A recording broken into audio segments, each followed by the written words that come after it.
औज़ुबिल्लाहि मिनश्शैतानिर्रजीम बिस्मिल्लाहिर्रहमानिर्रहीम अस्सलाम वालेकुम। बेटा ये क्वेश्चन नंबर 8 हमने डिस्कस किया था और अनफॉर्चुनेटली एक छोटी सी रिक्वायरमेंट थी जो मैं आपको नहीं बता सका क्वेश्चन नंबर 8 में। जल्दी से हम उसको पहले डिस्कस कर लेते हैं फिर आगे चलते हैं। बेटा इसने आपसे 3 टी अकाउंट्स पूछे थे, WIP, finish goods and cost of goods sold. तो बेटा WIP के टी अकाउंट के लिए आपको सबसे पहले तो 3 एंट्रीज़ बनानी होंगी। एक मटेरियल की जो आपने इशू किया, एक लेबर की और एक ओवरहेड की। सही है। तो आप सबसे पहले अच्छा ये एंट्री आपने शो नहीं करनी, या एंट्री आपने अपने माइंड में रखनी है। तो आपने इसकी एंट्री बनाई होगी WIP debit material control account credit, फिर WIP debit factory payroll credit, फिर WIP डेबिट FOH क्रेडिट। सही है। और फिर उसके बाद आपने एक और एंट्री बनाई होगी finish good debit WIP credit, लेकिन उसके लिए आपको फिनिश गुड का अमाउंट होना ज़रूरी है। तो ये रहा आपका कॉस्ट ऑफ गुड्स मैन्युफैक्चर्ड का अमाउंट, इसको कहते हैं फिनिश गुड। सही है। तो ये आपने एंट्री अपने माइंड में रखनी है और WIP का टी अकाउंट बनाना है। लेकिन आपके जहन में एक बात ये आएगी कि सर हम WIP के कितने टी अकाउंट बनाएं? अगर हम एक बनाते हैं तो चलें, लेबर और FOH की हद तक तो बात समझ में आ गई कि लेबर FOH तो दोनों में चूँकि सेम है तो इसकी एक ही एंट्री बनेगी, एक ही अमाउंट से बनेगी। लेकिन मटेरियल यूज़ तो चूँकि तीनों से अलग अलग हैं तो फिर हमें WIP के 3 टी अकाउंट बनाने पड़ेंगे। तो ऐसा नहीं है, मैं आपको ये कह रहा हूँ कि आप ये टी अकाउंट सिर्फ FIFO मेथड से बना लीजिए। यानी FIFO मेथड से WIP की एंट्री बनाएंगे आप मटीरियल वाली, ये अमाउंट लेंगे 8190। लेबर और FOH तो तीनों में सेम होते हैं तो उसमें कोई वैसी मसला नहीं है, तो आप उसमें से कोई सा भी अमाउंट डाल लीजिए। FIFO का भी होगा, LIFO का भी होगा, एवरेज का भी होगा। अच्छा, जहाँ पे बिगिनिंग और एंडिंग इन्वेंट्री मौजूद है उसको आप टी अकाउंट बनाते हुए कंसिडर कर लेंगे। जहाँ पे आपको एंट्री चाहिए तो एंट्री का तरीक़ेकार मैंने आपको बता दिया है। सही है। तो ये आपने क्वेश्चन जो है वो आप टी अकाउंट, चूँकि आप बहुत मरतबा पढ़ चुके हैं, तो ये टी अकाउंट्स आपने ख़ुद बनाने और बनाने के बाद फिर आप मुझे बताएंगे कि आपने क्या किया। तो बेटा ये क्वेश्चन नंबर 8 हमारा टोटली मुकम्मल हो चुका है। अब हम देखते हैं कि हमने मज़ीद आगे आज क्या डिस्कस करना है। आइए क्वेश्चन नंबर 10 पे आइए। कहते हैं following transactions relate to the business of Hunain manufacturing products for November 2017। सबसे पहले आपको इन्होंने नवंबर की 1 को बिगिनिंग बैलेंस दिया है मटेरियल का 6000 kg एट ₹7। तो आप इसको मल्टीप्लाई कर लेंगे तो आपका टोटल अमाउंट आ जाएगा। फिर नवंबर की 2 को आपने मटेरियल परचेज किया है कैश पे, जिसका टोटल अमाउंट है 42,000 और पर केजी रेट है ₹4। तो बेटा ये जो 42,000 है ये तो टोटल है। तो अगर आप 42,000 को 4 से डिवाइड कर देंगे तो आपके पास इसकी क्वांटिटी निकल के आ जाएगी। तो कितनी निकल कर आएगी? 42,000 डिवाइडेड बाय 4, 10,500। तो इसकी क्वांटिटी आगे लिख दीजिए, ये क्वांटिटी है 10,500।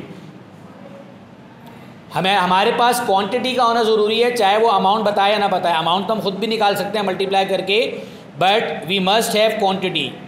फिर परचेज़ किया आपने मटेरियल ऑन अकाउंट, इसकी भी आपको अमाउंट बता दिया 25,000 और ₹5 पर केजी बता दिया।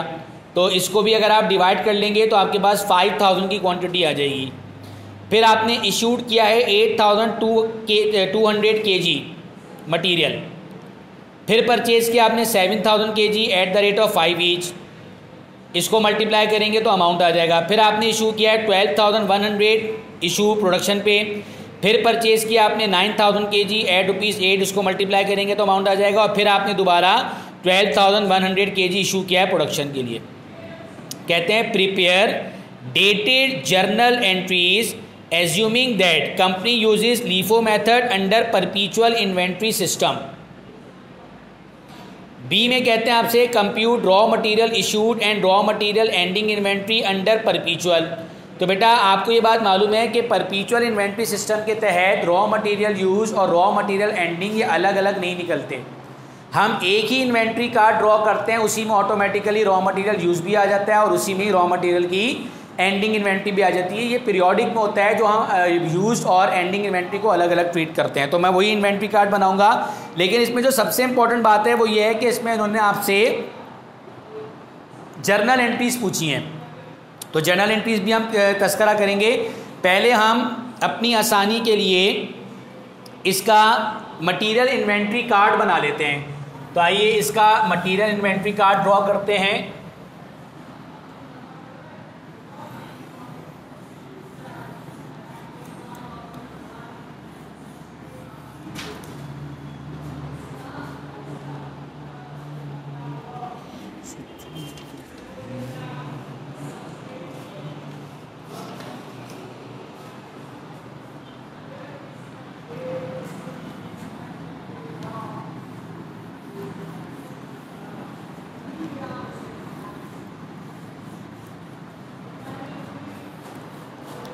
ये है हमारा क्वेश्चन नंबर 10। क्या नाम है इनका? हुनैन मैन्युफैक्चरिंग प्रोडक्ट्स, यानी कि हुनैन मैन्युफैक्चरर।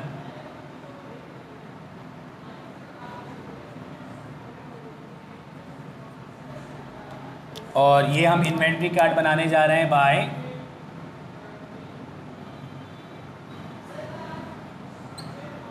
LIFO perpetual.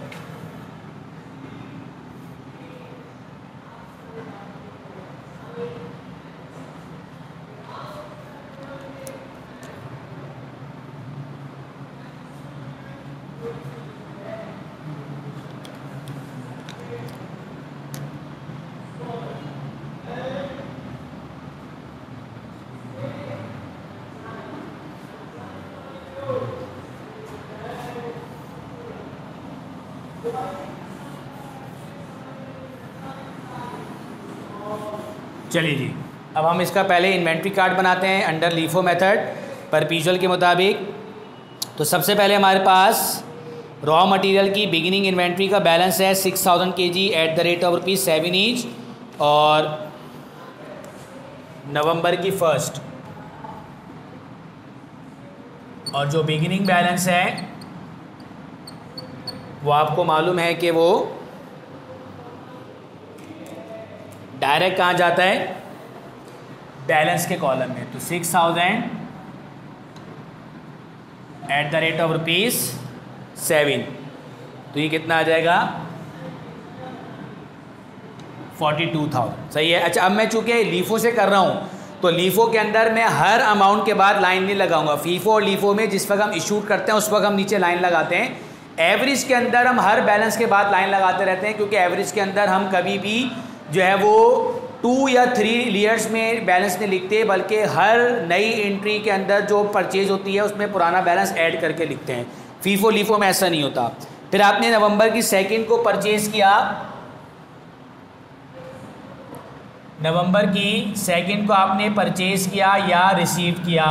अब चूंकि इसने आपको क्वांटिटी नहीं दी हुई थी तो हमने इसकी क्वांटिटी खुद निकाल ली, और इसकी क्वांटिटी बनती थी 10,500। रेट है इसका 4 ईच, और इसका अमाउंट इसने इन्होंने खुद ही बता दिया, तो ये आ गया 42,000। और अब हम इसको साइमल्टेनियसली जाके लिख देंगे बैलेंस में।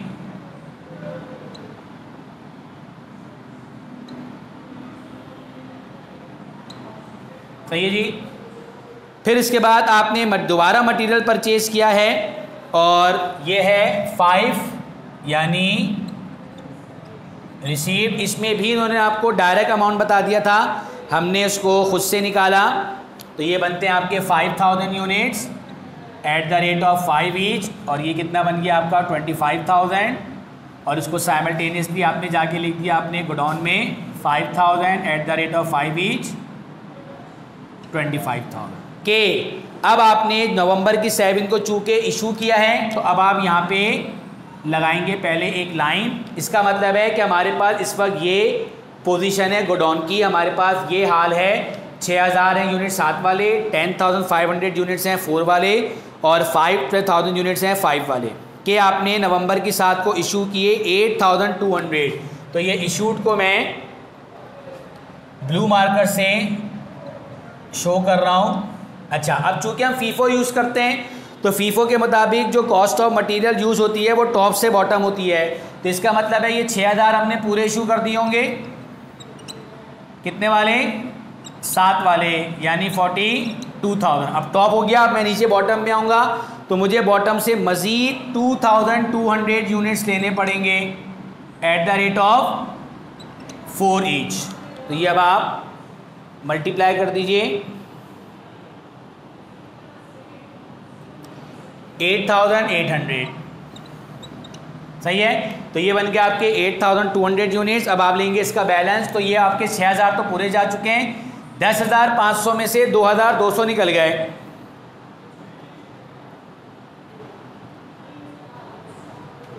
कितने बचे? 8300। और रेट क्या है इसका?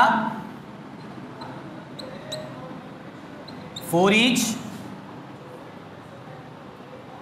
33,200। जबकि ये 5000 यूनिट्स आपके एज इट इज बच गए at the rate of 5 each, 25,000 के। उसके बाद आपने फिर परचेज किए यानी रिसीव किए नवंबर की 10 को 7000 यूनिट्स केजी।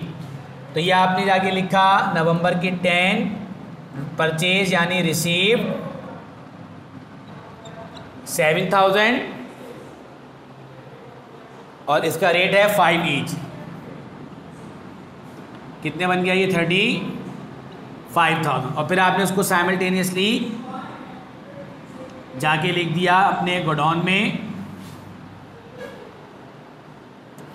तो 7 5 35,000। अच्छा, अब इसके बाद हमारे पास यहाँ पे 2 यूनिट्स ऐसे हैं जो 5 रुपये वाले हैं। ये 5000 भी 5 वाले हैं और ये 7000 भी 5 वाले हैं। तो जब आपके पास दोनों यूनिट एक ही 5 रुपये वाले हैं तो अब आपको यहाँ पे इसको स्प्लिट करने की ज़रूरत नहीं है। अब आप यूँ समझिए कि ये 8300 हैं 4 वाले और 12000 यूनिट्स हैं 5 रुपये वाले। इन दोनों को अलग अलग ट्रीट करने की ज़रूरत नहीं है अब आपको, कि आपने नवंबर की 12 को इशू कर दिए 12,100। चलिए इशू किए हैं, तो अब मुझे यहाँ पे लगानी पड़ेगी एक लाइन और अब हम जाएंगे और ये डेट डालेंगे नवंबर की 12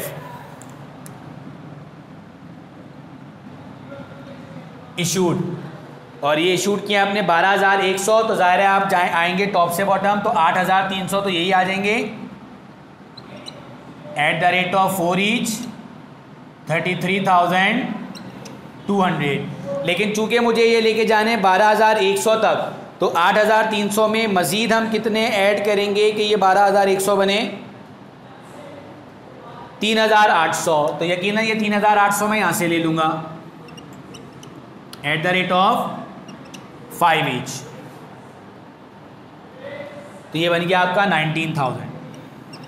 अच्छा, अब जो मेरे पास यूनिट्स बचे वो 1800 बचे 5 वाले और 7000 भी बचे 5 वाले। तो चूंकि इन दोनों का रेट सेम है तो मुझे ज़रूरत ही नहीं कि मैं अलग अलग लिख लूँ। तो मैं इसका मतलब है डायरेक्ट भी लिख सकता हूँ 8,200। 1200 बचे हुए मेरे पास 5 वाले, क्योंकि 5000 में से 3,800 चले गए, तो 1200 बचे, 7000 ये हैं। तो मैं डायरेक्ट लिख सकता हूँ कि मेरे पास जो यूनिट्स बचे हैं वो हैं 8,200 और रेट इसका कितना है? 5 ईच।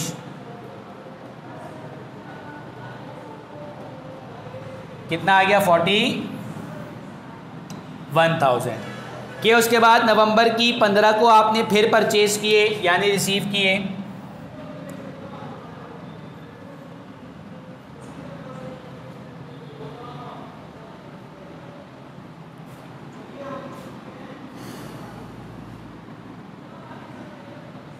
जी कितने रिसीव किए? 9,000 units at the rate of 8 each यानी 72,000। और ये 9,000 यूनिट्स आप एज इट इज जाके लिख देंगे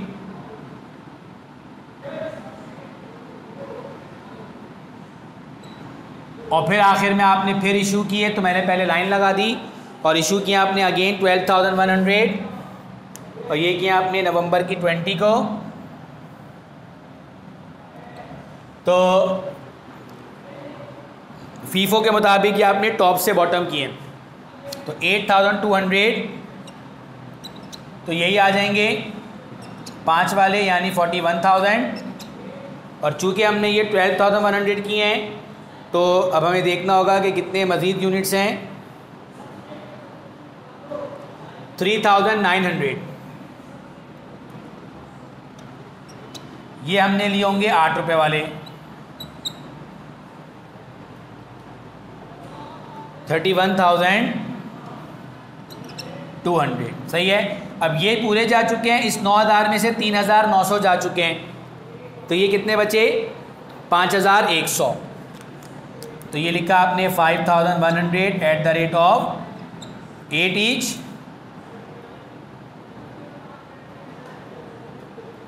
40,800। सही है जी। अब हम करेंगे इसका टोटल।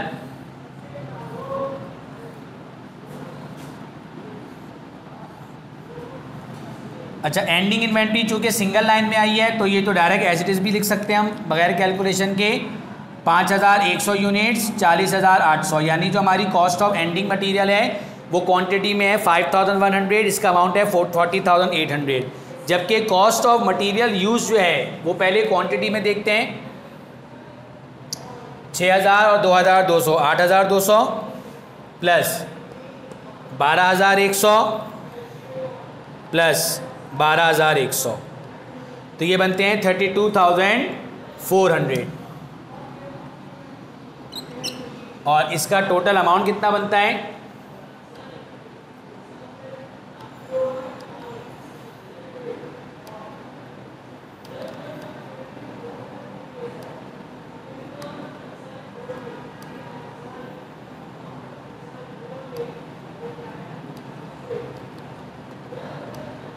$1,75,200। और अगर हम बात करें कि हमने टोटल मटेरियल परचेज कितना किया था, तो 10 और 5 15 और 7 22 और 9 31,500। ये हमने 31,500 की परचेजिंग की थी। और इसका अमाउंट कितना बनता है?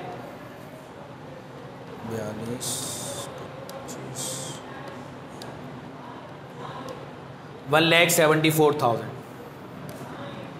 तो बेटा ये जो इन्वेंट्री कार्ड था आपके लिए ये कोई नई चीज़ नहीं थी।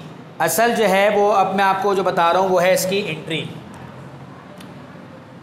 बेसर्स ओनैन मैन्युफैक्चरिंग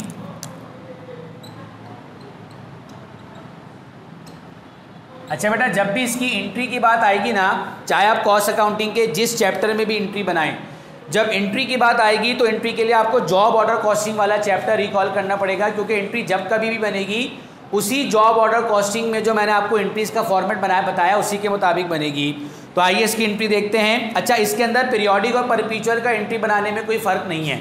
सही है। वैसे वहाँ पे तो होता था ना, परचेज लिखते थे और परपीचुअल में मर्चेंडाइज लिखते थे। यहाँ पे पीरियोडिक हो या परपीचुअल हो, आपने मटेरियल अकाउंट से ही एंट्री बनानी है। तो आपके पास नवंबर की फर्स्ट को बैलेंस है, बैलेंस की एंट्री नहीं बनती। जबकि नवंबर की सेकंड को आपने मटेरियल परचेज किया है, ये लीजिए, क्या एंट्री बन जाएगी? मटेरियल कंट्रोल अकाउंट डेबिट, और चूंकि कैश पे परचेज किया है तो कैश क्रेडिट कितना? 42,000। फिर इसके बाद फिर आपने मटेरियल परचेज किया है, लेकिन इस मरतबा आपने ऑन अकाउंट परचेज किया है, तो एंट्री परचेज की फिर यही बन जाएगी, material control account debit and account payable credit by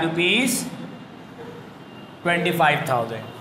फिर इसके बाद नवंबर की 7 तारीख को आपने मटेरियल इशू किया है। अच्छा, जो मटेरियल इशू किया है उसमें मैं वहाँ पे नहीं देख रहा हूँ, ये जो मैंने 7 तारीख को मटेरियल इशू किया था इसका टोटल अमाउंट ये बनता है 42,000 और 8,800। तो जब भी आप मटेरियल इशू करते हैं तो क्या एंट्री बनती है? WIP डेबिट और मटेरियल कंट्रोल अकाउंट क्रेडिट कितना? 50,800। सर इसके अंदर आपने WIP क्यों लिखा? हमें क्या पता कि ये जो मटेरियल इशू किया है डायरेक्ट है या इनडायरेक्ट है। तो जब बेटा कुछ भी मेंशन ना हो तो हम डायरेक्ट ही एज्यूम करते हैं। फिर इसके बाद आपने परचेज किया है नवंबर की 10 को, तो नवंबर की 10 को जो परचेज किया है, एक अमाउंट यहाँ से उठा लिया था मैंने, ये उठा लिया, नवंबर की 10 वाला ये आ गया। तो नवंबर की 10 वाली परचेज़ के बारे में कुछ भी मेंशन नहीं है कि आपने कैसे परचेज़ की है। तो जाहिर है फिर हमने कैसे परचेज़ की होगी? कैश पे, मटेरियल कंट्रोल अकाउंट डेबिट और कैश क्रेडिट। कितना अमाउंट? 35,000। फिर इसके बाद इशू किया आपने नवंबर की 12 को, ये लीजिए नवंबर की 12 को इशू किया है, 12 का टोटल अमाउंट ये है। दोबारा वही एंट्री बन जाएगी WIP debit and material control account credit. कितना बनता है ये? 33 और 19 52,200।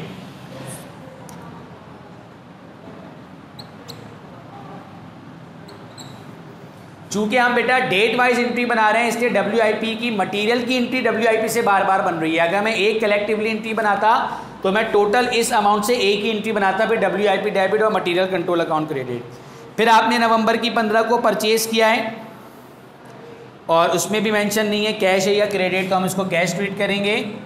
That is material control account debit और कैश क्रेडिट 72,000।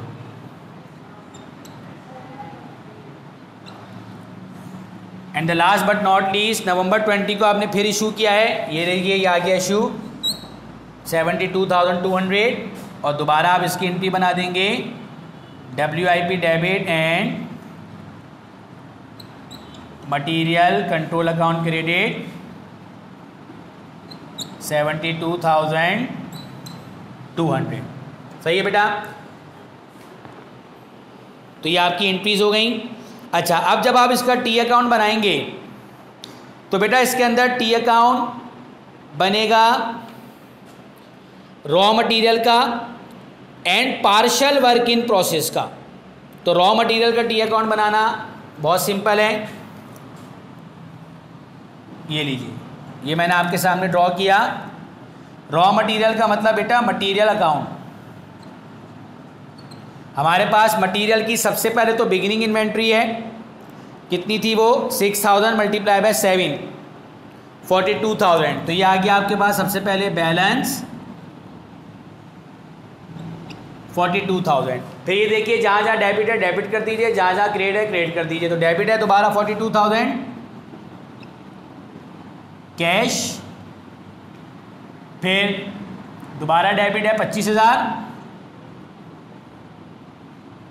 अकाउंट पेबल, फिर क्रेडिट है 50,800, WIP डेट आप डाल लीजिएगा, फिर डेबिट है फिर डेबिट है 35,000, कैश, फिर क्रेडिट है 52,200, WIP, फिर डेबिट है 72,000, कैश, फिर क्रेडिट है 72,200, WIP। अब आप इसका कर लेंगे टोटल और टोटल करने के बाद वो माइनस करेंगे तो आपके पास आंसर आ जाएगा बैलेंस कैरिड डाउन, यानी मटेरियल की एंडिंग इन्वेंट्री। तो जो कैरिड डाउन आएगा वो यहाँ पे आप ब्रॉट डाउन कर देंगे, यानी ये आप खुद मुकम्मल करेंगे। ये मैंने आपको हिंट दे दी। और WIP का टी अकाउंट बनाएंगे तो सिंपल WIP की ये 3 है, 1 2 3, और तीनों ये मटेरियल की हैं, इसलिए इसने बोला पार्शल, क्योंकि लेबर FOH की इन्फॉर्मेशन नहीं है इसके पास। तो बेटा ये आपका आज का क्वेश्चन नंबर 10 था। क्वेश्चन नंबर 11 ये आपके लिए असाइनमेंट है, ये आप मुकम्मल कर लीजिएगा और इंशाल्लाह फिर आपसे अगली क्लास में फिर मुलाकात होती है। तब तक के लिए इजाज़त दीजिए, अल्लाह हाफिज़।